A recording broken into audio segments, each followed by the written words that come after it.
ஒரு பெண்ணானவள் தன்னை திருமணத்திற்காக என்கேஜ்மெண்ட் பண்ணும்போது அந்த பெண்ணானவள் தன்னுடைய திருமண நாளுக்காக என்ன செய்கிற காத்திருந்து அந்த கணவனையே அவள் நோக்கி பார்க்கிறவளாக. அதனாலதான் திருமண விவாகத்திலே சொல்கிறோம், நீ பிறர் முகம் பாராதபடிக்கு. நம்ம சொல்லிடுவோம், ஆமா பிறர் முகம் பார்க்க மாட்டேன்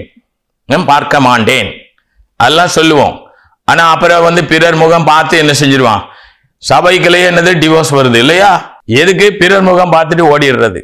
எல்லாம் பாலானது ஊழியனே சரியில்லை அப்படிங்கிற சபை எப்படி இருக்கும்? அதனாலதான் ஆண்டவர் இப்படிப்பட்ட கள்ள ஊழியர்கள் அந்தி கிறிஸ்துடைய ஊழியனுக்கு பின்னாடி ஜனங்கள் போய் இவனும் ஊழியன் தான் சொல்லிட்டு இவளும் ஊழியன் தான் பண்றான்னு சொல்லிட்டு இன்னைக்கு சபைகள் எல்லாம் பின்னுக்கு போய்கிட்டு இருக்கு இல்லையா?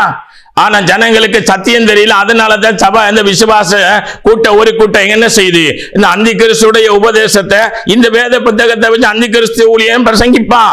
அப்படியே பிரசங்கிப்பான். அவன் எதை பிரசங்கிப்பானா, பாவ மன்னிப்பு நிச்சயத்தை, பரிசுத்தத்தை, சுத்திகரிப்ப, அதாவது நீதியை, நியாயத்தை, உலகத்தை, பரலோக ராஜ்யத்தை, மறு உலகத்தை, 1000 வருட அரசாட்சிய, தேவனோடு வாழ்கிற நித்தியமான வாழ்க்கைய, அதெல்லாம் என்னது கனி கொடுக்கிறத, கனியில நிலைத்திருக்கிறத, தேவனுடைய சத்தியத்தை கை கொண்டு நடக்கிற உத்தம மார்க்கத்தாராக அதையெல்லாம் குறிச்சு உலகத்துக்கு வெளிச்சமாக, உலகத்துக்கு உப்பாக, விளக்கு துணி மேல் விளக்காக நம்ம என்னது ஒரு சாந்தம் உள்ளவர்களாக, பரிசுத்தம் உள்ளவர்களாக வாழ வேண்டும் என்பதை போதிக்க மாட்டான். அவன் எதை போதிப்பானா, உலகத்தில் உள்ளவை, உலக லௌகீகம், உலகத்துல ஐஸ்வர்யங்களை அனுபவிக்கிறது, ஐஸ்வர்யத்தை சம்பாதிக்கிறது, ஐஸ்வர்யத்தை சேர்க்கிறது, எப்படினாலும் வாழலாம், காணிக்கை கொடுத்து அவங்களுக்கு ஆசீர்வாதம், தசமபாகம் கொடுத்து ஆசீர்வாதம், இப்படி எல்லாம் வாயில வந்ததெல்லாம் சொல்லி நீ எப்படியும் வாழ, எப்படி பண்ணு, உன்னை ஆண்டவர் தான் ஆசீர்வதிக்கிறான்னு சொல்லி மாய்மாலமான பொய்யான வார்த்தைகளை, உலகத்தில் உள்ள களியாட்டு, வெறி முதலான வேசித்தனங்கள், காம விகாரங்கள், தேவனுக்கு பிடிக்காத